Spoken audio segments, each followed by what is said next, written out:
Hey everyone, welcome to Net Biology. I am Anuja and today's topic of discussion is central nervous system. आज हम बात करेंगे central nervous system क्या है और ये इनके जो सेंट्रल नर्वस सिस्टम होता है कौन कौन से ऑर्गन कंसिस्ट करता है और या तो कौन कौन से ऑर्गन मिलकर हमारा सेंट्रल नर्वस सिस्टम बनाते हैं। नर्वस सिस्टम के बारे में पहले हमने डिस्कस किया था। नर्वस सिस्टम कितनी कैटेगरीज में डिवाइड होता है, उसका एक पार्ट है सेंट्रल नर्वस सिस्टम और दूसरा है पेरिफेरल नर्वस सिस्टम। और जो नर्वस सिस्टम होता है उसकी सेल्स के बारे में भी हम डिस्कस कर चुके हैं, जिनको हम न्यूरॉन्स कहते हैं। न्यूरॉन के स्ट्रक्चर और किस तरीके से ये डिवाइड होती है, टाइप्स क्या क्या होते हैं, इनके बारे में हम डिस्कस कर चुके हैं। अब बात करते हैं सेंट्रल नर्वस सिस्टम की। तो सबसे पहले एक ये चार्ट है, इसके बारे में हम पहले भी बात कर चुके हैं। ये चार्ट ये है डिवीजन ऑफ नर्वस सिस्टम और the classification of nervous system. Nervous system broadly divide होता है दो कैटेगरीज में, central nervous system and peripheral nervous system.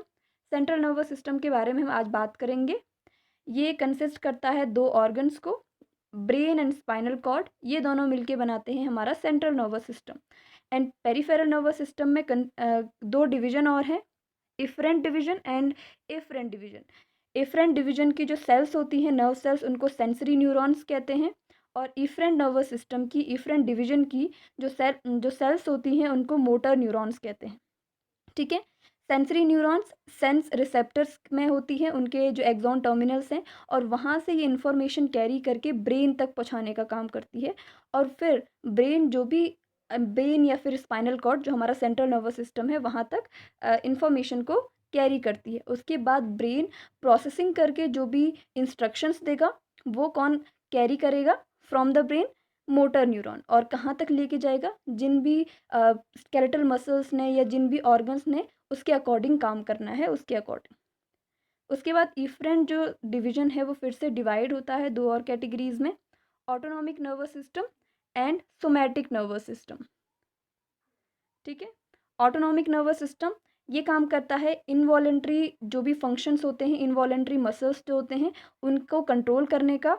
और दूसरा सोमैटिक नर्वस सिस्टम वॉलेंट्री जो भी काम होते हैं जो हमारे नियंत्रण में रहते हैं, जिनको जो क्या रहते हैं हमारे सेल्फ कंट्रोलेबल रहते हैं, उन सारे फंक्शंस को कौन कंट्रोल करता है, somatic nervous system. Autonomic nervous system further divide होता है तीन और कैटेगरीज में, parasympathetic nervous system, sympathetic nervous system and enteric nervous system. Sympathetic nervous system quick responses देने का काम करता है डेंजरस सिचुएशंस में या स्ट्रेसफुल कंडीशंस में। और parasympathetic nervous system sympathetic nervous system के किए गए जो भी चेंजेस हैं बॉडी में उनको वापस से न्यूट्रलाइज और रिलैक्स करने का काम करता है बॉडी को। और एंट्रिक नर्वस सिस्टम काम करता है, कंट्रोल करता है हमारे गैस्ट्रिक जो ट्रैक है, आप जिसे हम एलिमेंट्री कैनाल कहते हैं, गैस्ट्रोइंटेस्टाइनल ट्रैक, उस पे ये काम करता है। तो इन सब के बारे में डिटेल में स्टडी करेंगे। पहले बात कर लेते हैं central nervous system, brain and spinal cord की, और उसके बाद आगे इन सब जो भी डिविजन्स हैं उनके बारे में डिस्कस करते जाएंगे। तो चलिए स्टार्ट करते हैं फिर से सेंट्रल नर्वस सिस्टम से। सेंट्रल नर्वस सिस्टम डिवाइड होता है दो कैटेगरीज में, दो ऑर्गन से मिलकर बनता है, brain and spinal cord. Brain master organ है जो सारे जितने भी हमारे फंक्शंस है बॉडी में इनको कंट्रोल एंड कोऑर्डिनेट करने का काम करता है। साथ ही साथ स्पाइनल कॉर्ड का भी मेन रोल है। मेनली ब्रेन ही हमारा सेंट्रल नर्वस सिस्टम है। Brain and spinal cord form the central nervous system. Brain and spinal cord क्या मिलके बनाते हैं, ये दोनों मिलके बनाते हैं हमारा सेंट्रल नर्वस सिस्टम। और सेंट्रल नर्वस सिस्टम का काम पूरे ऑर्गन पे, बॉडी के जितने भी आपके सिस्टम्स हैं, अलग अलग सिस्टम्स, उनको कंट्रोल करने का और उनको कोऑर्डिनेट करने का काम करते हैं ताकि वो अपने फंक्शंस को मेंटेन करके चल सके। और उसके बाद central nervous system is the bodies chief controlling and coordinating centre. Chief controlling and coordinating centre है हमारा सेंट्रल नर्वस सिस्टम, जो कंसिस्ट करता है दो मेन ऑर्गन को, और इनमें से मेन क्या है आपका, ब्रेन। तो पहले ऑर्गन की बात कर लेते हैं जो है हमारा brain. The brain is the main organ of the central nervous system and the control centre of the bodies voluntary and involuntary activities. Body की जितनी भी voluntary activities and involuntary activities होती है, मतलब टोटल मिला के जितनी भी एक्टिविटीज़ बॉडी में होती हैं, उन सब पे किसका कंट्रोल होता है, हमारे ब्रेन का। और मेन मैं कह रही हूँ main central nervous system brain है, और दूसरे नंबर पे जो आएगा वो स्पाइनल कॉर्ड है। स्पाइनल कॉर्ड का भी अलग फंक्शन होता है, उसके बारे में आगे बात करेंगे। लेकिन ब्रेन जो है वो मेन ऑर्गन है। इसमें काफ़ी सारे पार्ट्स होते हैं जो अलग अलग एक्टिविटीज़ के लिए रिस्पॉन्सिबल होते हैं, उनके फंक्शनिंग के लिए रिस्पॉन्सिबल होते हैं। इसलिए हम ब्रेन को अपना मास्टर ऑर्गन कह सकते हैं, जो सारी बॉडी पे क्या करता है, कंट्रोल करता है। किस तरीके से एंडोक्राइन सिस्टम चलेगा, किस तरीके से डाइजेस्टिव सिस्टम चलेगा, किस तरीके से कार्डियोवैस्कुलर सिस्टम चलेगा, जितने भी हमारे सिस्टम्स हैं इन सब पे कंट्रोल ब्रेन का है। हार्ट बीट को इंक्रीज़ और डिक्रीज़ करने का भी ये रिस्पॉन्सिबल है। ऑल्दो हार्ट में अपना अलग से सिस्टम चलता है जो उसको क्या करता है, जो एक्शन पोटेंशियल जनरेट करने के लिए ऐसे नोड्स वगैरह इसमें नोडल सिस्टम पाया जाता है। तो हार्ट अपने आप को सेल्फ एक्साइटेबल होता है, खुद ब खुद क्या कर सकता है, एक्शन पोटेंशियल जनरेट कर सकता है, इम्पल्सेस जनरेट कर सकता है। लेकिन हार्ट रेट को इंक्रीज़ और डिक्रीज़ करने के लिए ब्रेन क्या होता है, रिस्पॉन्सिबल होता है। तो वहाँ पे भी ब्रेन का सपोर्ट है, वहाँ पे भी कंट्रोल है। Next, it is responsible for thought, memory, emotions, intelligence etcetera. आपके और जितनी भी एक्टिविटीज़ हैं सबके लिए रिस्पॉन्सिबल होता है ब्रेन। इमोशंस के लिए, मेमोरी के लिए, थॉट के लिए, इंटेलिजेंस के लिए, सबके लिए। ठीक है। Next, brain is enclosed by hard bony structure called cranium और द स्कल। अब हार्ट क्या है, एक डेलिकेटेड और सॉफ्ट ऑर्गन है, और हमारी जो नर्व सेल्स होती हैं जिनको हम न्यूरॉन्स कहते हैं, ये क्या होती हैं, इनके पास सेल डिवीजन की पावर नहीं होती है, जितनी है उतनी ही रहेगी। अगर कोई भी डैमेज वाली कंडीशन आती है तो ये फिर से रिप्लेस नहीं की जा सकती है। और ब्रेन को प्रोटेक्ट करने के लिए कवरिंग की ज़रूरत बहुत ज़्यादा है। तो काफ़ी सारे ऐसे फीचर्स ह्यूमन बॉडी में होते हैं जो ब्रेन को प्रोटेक्ट करते हैं, और उनमें से एक क्या है, स्कल। बाकी और के बारे में आगे बात करेंगे नेक्स्ट वीडियो में। In adults it is about 1.4 kg approx in weight. Our brain contains over 10,000 million nerve cells. 10,000 से भी ऊपर की नर्व सेल्स इसमें प्रेजेंट होती है। Nerve cells means neuron. तो कितनी सारी न्यूरॉन्स हमारे ब्रेन में है, तो इस तरीके से ये कंट्रोल कर पाता है हर एक एक्टिविटीज़ को। This is the structure of brain, और इसके बारे में डिटेल में बात करेंगे न्यूरो एनाटॉमी में। जब ब्रेन की न्यूरो एनाटॉमी के बारे में बात होगी तो इसके हर एक पार्ट के बारे में, ये कौन सा पार्ट होता है, इस पार्ट का क्या नाम है, और किस चीज़ पे ये इसका किस चीज़ के लिए रिस्पॉन्सिबल होता है, इन सब चीज़ों के बारे में आगे डिस्कस करेंगे। ठीक है। नेक्स्ट है आपके पास स्पाइनल कॉर्ड, दूसरा जो ऑर्गन है। स्पाइनल कॉर्ड किस तरीके से हेल्प करता है और किस तरीके से बनाता है सेंट्रल नर्वस सिस्टम को, इसके बारे में डिस्कस करते हैं। स्पाइनल कॉर्ड, इसकी न्यूरो एनाटॉमी के बारे में भी आगे बात करेंगे। थोड़ा बहुत कुछ फैक्ट्स जो हैं उनके बारे में बात कर लेते हैं स्पाइनल कॉर्ड के बारे में। ये केवल इंट्रोडक्शन है आपका सेंट्रल नर्वस सिस्टम का। जब हम स्पाइनल कॉर्ड देखेंगे उस समय डिटेल में स्टडी करेंगे कि किस तरीके से इसका स्ट्रक्चर होता है और न्यूरो एनाटॉमी क्या है। ठीक है। Spinal cord is second important organ of central nervous system. CNS का ये सेकेंड इम्पॉर्टेंट ऑर्गन है। फर्स्ट वाला आपका ब्रेन है जो सब ऑर्गन पे कंट्रोल करता है।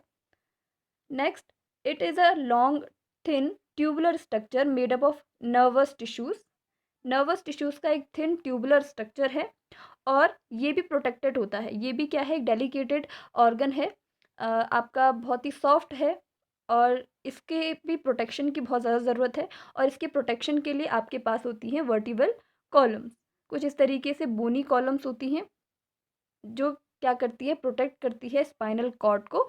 और स्पाइनल कॉर्ड के अंदर भरा हुआ होता है सेरेब्रो स्पाइनल फ्लूइड। ऐसे ही यहाँ पे जो ब्रेन है, ब्रेन में भी ये वाला फ्लूइड होता है, CASF इसे कहते हैं, सेरेब्रो स्पाइनल फ्लूइड यहाँ पे। और इसके बाद इसके अंदर की कैसी स्ट्रक्चर होती है इसके बारे में हम बात कर लेंगे, लेकिन इतना अभी जानने के लिए काफ़ी है।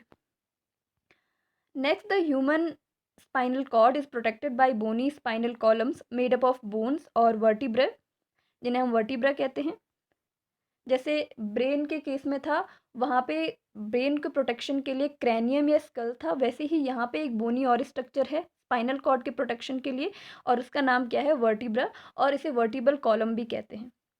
It is about 40 to 50 centimetre long and approx 1 centimetre in diameter, 1 to 1.5 centimetre diameter हो सकता है, और 40 to 50 सेंटीमीटर। अब ये मेन और वुमेन में अलग अलग हो सकता है, ये बात अलग है, लेकिन इसकी अप्रॉक्स कितनी होती है, 40 to 50 सेंटीमीटर ये लॉन्ग होता है। ठीक है, 40 to 50 तो इसका जो लेंथ है वो होगी, इसी के बीच का होगा। ठीक है, फंक्शन ये क्या करता है, it transmit the nerve impulses from the brain to the different part of the body and from the sensory receptors to the brain. ठीक है, कुछ इस तरीके से काम है कि कनेक्शन का काम है। मेनली इसका एक और काम होगा कि ये कनेक्ट करता है हमारे जो भी पेरिफेरल नर्वस सिस्टम है उसको सेंट्रल नर्वस सिस्टम से, और नर्व इम्पल्स का ट्रांसमिशन करेगा बॉडी से, मतलब जो भी पेरिफेरल नर्वस सिस्टम होगा वहाँ से सेंट्रल नर्वस सिस्टम तक, और सेंट्रल नर्वस सिस्टम के इंस्ट्रक्शन को यहाँ तक पहुँचाने का काम करेगा, पेरिफेरल नर्वस सिस्टम तक। और दूसरा मेन काम है रिफ्लेक्स एक्शंस की, ये कंट्रोल करता है रिफ्लेक्स एक्शन। रिफ्लेक्स एक्शन के बारे में आगे बात करेंगे। ये ऐसे एक्शंस होते हैं जो हम इमीडिएट करते हैं, और इमीडिएट इन पे रिस्पॉन्स देने की जो प्रोसेस होती है इसको कंट्रोल करता है स्पाइनल कॉर्ड। इस पे अलग से बात करेंगे रिफ्लेक्स एक्शन पे। अभी के लिए इतना जान लेते हैं कि रिफ्लेक्स एक्शन किसके थ्रू कंट्रोल होता है, स्पाइनल कॉर्ड। और स्पाइनल कॉर्ड कुछ इस तरीके से आपको दिखेगा, ब्रेन से ही अटैच होता है। ब्रेन का जो लास्ट वाला ब्रेन स्टेम है वहाँ से स्पाइनल कॉर्ड स्टार्ट होता है, और कुछ रीजन्स हैं यहाँ पे, सर्वाइकल, थोरैक्स, लंबार, सैक्रल, ये किसके हैं, वर्टिबल कॉलम के स्ट्रक्चर्स हैं, सॉरी इसके अलग अलग पार्ट्स हैं। सर्वाइकल, इसमें कुछ आपकी C1 to C7 यानी कि 7 वर्टिब्रास होती हैं, थोरैसिक में आपकी 12 वर्टिब्रा होती हैं, और लंबार में आपकी 5, और सैक्रल में 3, और कॉकेजियल भी होता है, लेकिन ये लास्ट वाला पोर्शन है, इसको नहीं माना जाता। 4 मेन पोर्शन है यहाँ पे, 4 मेन पोर्शंस हैं, इनके अंदर ये जो यहाँ पे ट्यूबुलर स्ट्रक्चर बीच में दिख रहा है that is called the spinal cord, और ये इनवर्टिबल कॉलम से क्या रहता है, सुरक्षित रहता है, प्रोटेक्ट रहता है। ठीक है, तो इस तरीके से स्ट्रक्चर था आपका स्पाइनल कॉर्ड का। इससे पहले हमने बात की थी ब्रेन की, ये था आपका ब्रेन, और किस तरीके से ब्रेन काम करता है इसके बारे में आगे बात करेंगे।